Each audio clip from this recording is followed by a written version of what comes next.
Okay, so yesterday, I think the majority of you did a facial, still the basic facial. How do you feel compared to like the first time you did it?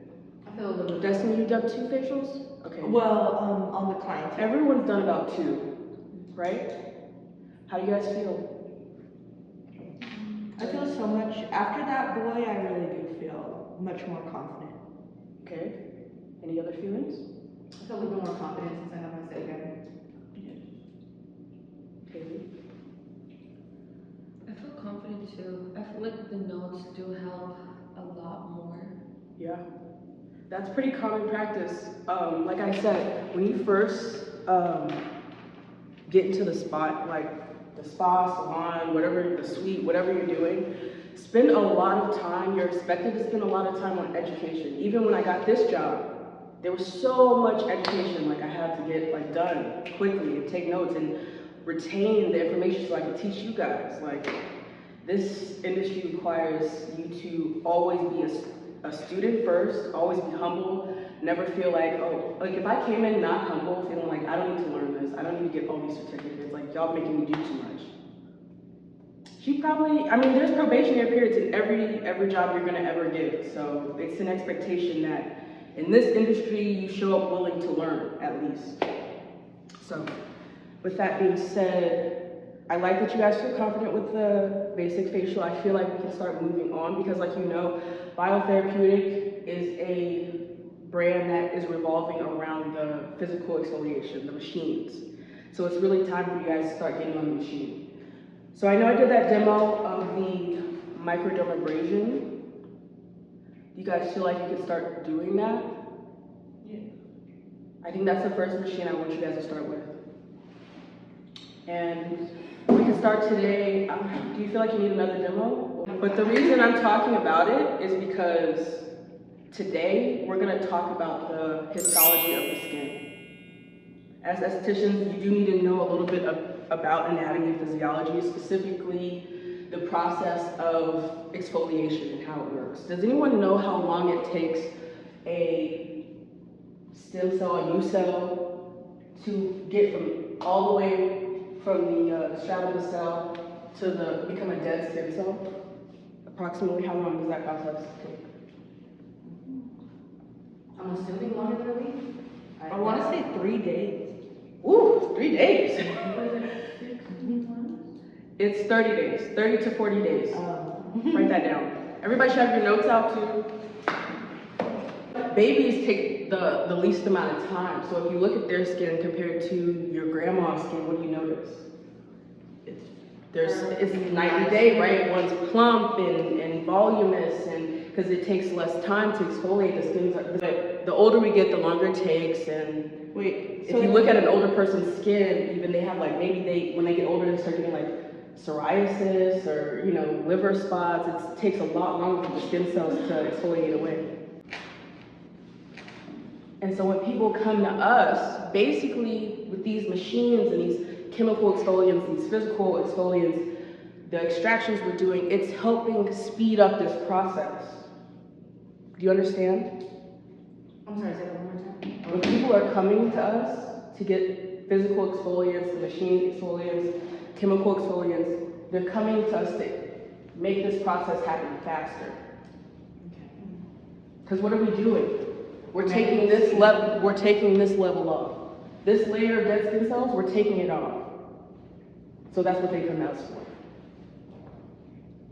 Okay. Can anybody tell me, and you can look up in your notes, you can Google it, tell me some main functions of the skin, of the integumentary system.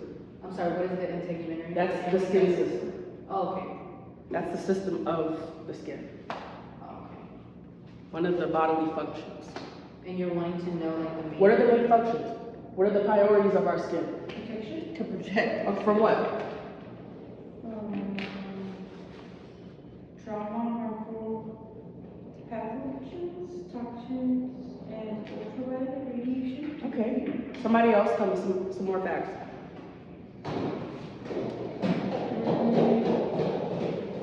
Good morning, Brenda. Oh, temperature regulation. Okay. So how does the temperature regulate? In people's body temperature through the dilation, construction of blood secretion of sweat glands. I didn't put sweat gland on here, but it's similar to a hair follicle. It just kind of goes right up through the pore out of the skin. Okay, we did trauma. We did transepidermal water loss. Another important function, anybody? Vitamin D production. Vitamin D synthesis. This is one of the most important functions of the skin. Where is it getting vitamin D from? The sun. The sun. Yes, really good. And we also got thermal regulation. I think you guys said that. Sensation through nerve endings. Okay, good. So basically, when we're looking at the skin, we're looking at the epidermal layer, the stratum corneum. When we're just looking at it, head on.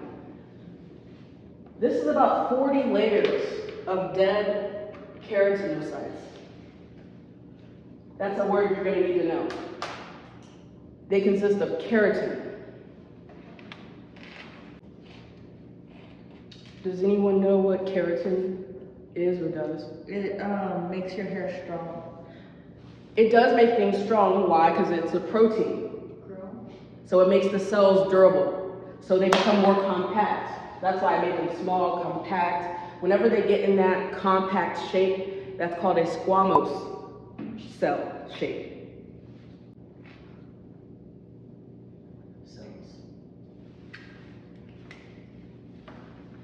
Now, you're going to hear that word a lot.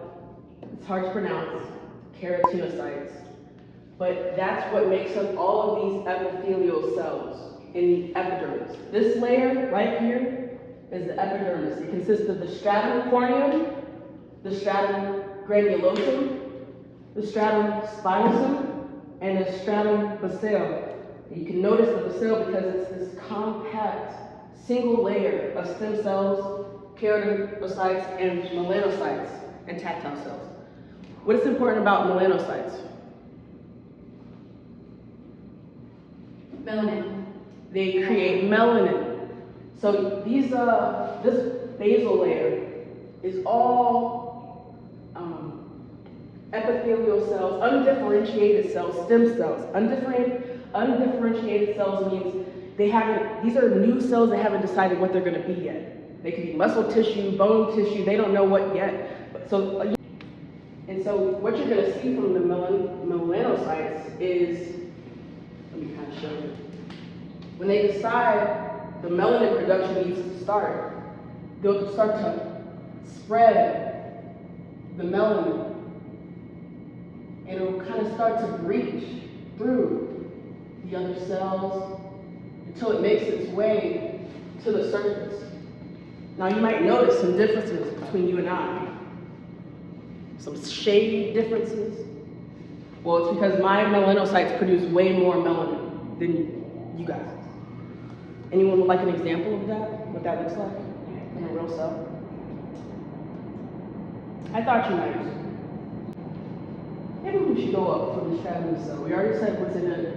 It's a single layer of stem cells, undifferentiated cells that are waiting to become keratin, melanocytes, whatever. And then they start to become many layers of keratinocytes, dendritic cells, small at the bottom, and then start getting divided and pushed up, synthesizing keratin. You might notice they start to get bigger. But as they start reaching the surface, they start to flatten out. They're still big, but they flatten out into that squamous shape. That's in the stratum granulosum. That's where you'll notice the flattened keratinocytes that clump together into thick bundles that make your skin tough, because keratin is protein, tough, strong protein. And they're also coated in between with lipids that create, remember lipids are the fat that help the transepidermal water loss.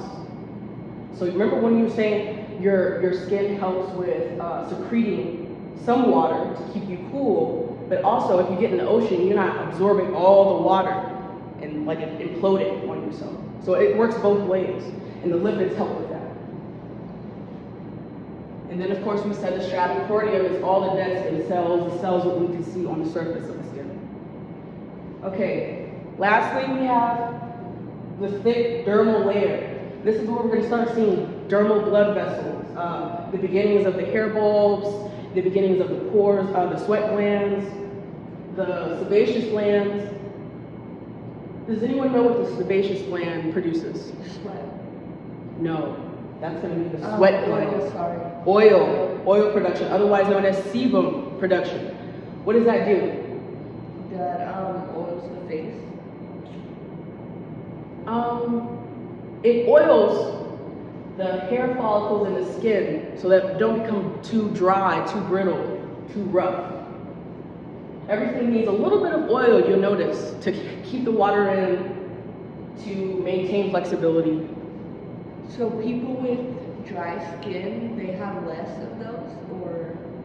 It's not that they have less of those. There could be many causes for dry skin. It's not that they have less. Maybe the skin is off.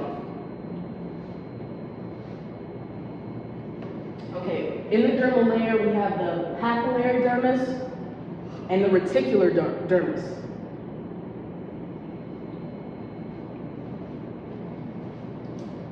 Papillary consists of collagen, elastic reticular fibers, blood vessels, like I said, dermal blood vessels, the sebaceous gland, the nerve endings come down here too. And nerve endings are just like bundles of literal nerve endings. They'll bundle and then they make their way to the top. So you'll see those just like that. That's how we see the hair folds. And sweat glands too.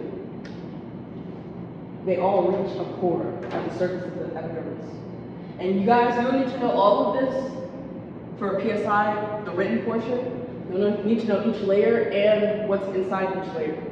You'll need to know where the where collagen is located in the skin. You know, that might be a question. Which layer is it? Which layer is it? Is this something we can take a picture of and study? It's, hell yeah. And you can take a picture online. Yeah. I'll keep this up for a few days. Collagen is located in the dermal layer. Or what kind of image can I like look up, like to type that specific diagram and have like those things around it? You could look up pictures of the epidermis. Pictures of the layers of the skin.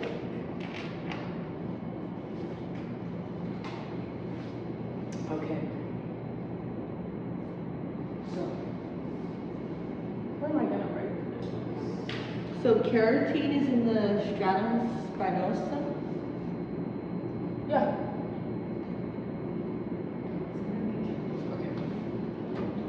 So whenever we are doing our chemical peels here, like our foam peel, our tech peel, can anyone tell me what's inside those? What active ingredients? Salicylic acid. I think that's one. What else?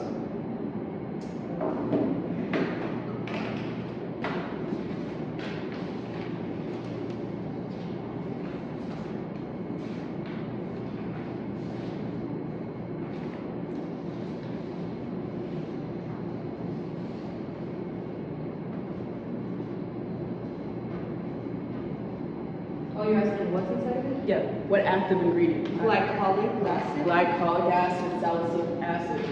So I'm just gonna put GA and SA so you get it. These are our peels. How deep do you think these treatments penetrate the skin? How far? How deep down? I'm assuming pretty deep.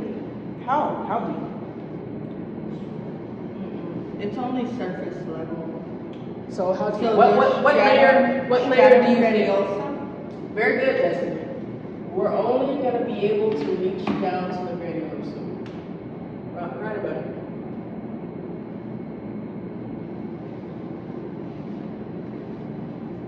Now, once you reach glycolic that is 25% plus, or salicylic that's 25% plus, now we're talking spinosum, stratum spinosum. That's where we're reaching down to. So keep that in mind.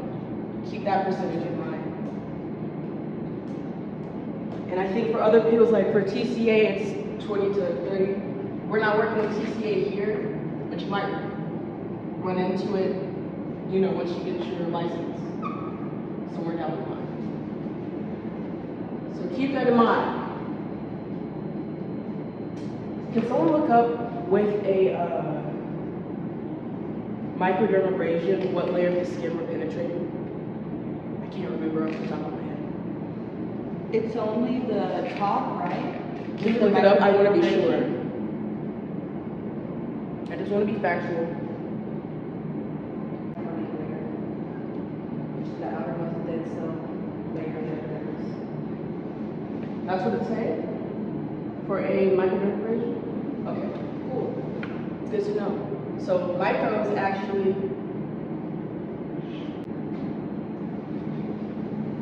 just that top layer. Okay. Like I said, we won't be working with these two. It's just good to keep in mind when you reach.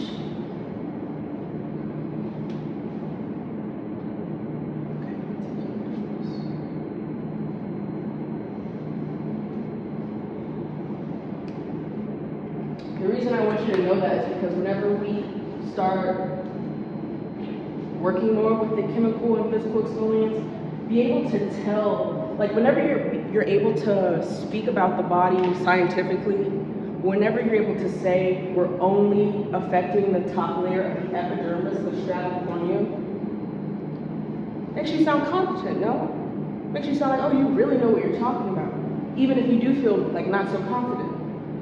At the very least, I want you to be able to say, I know what I'm talking about. I might not be confident, but you won't know that. Go ahead. The one that you put, the GA707, it reaches the dermis.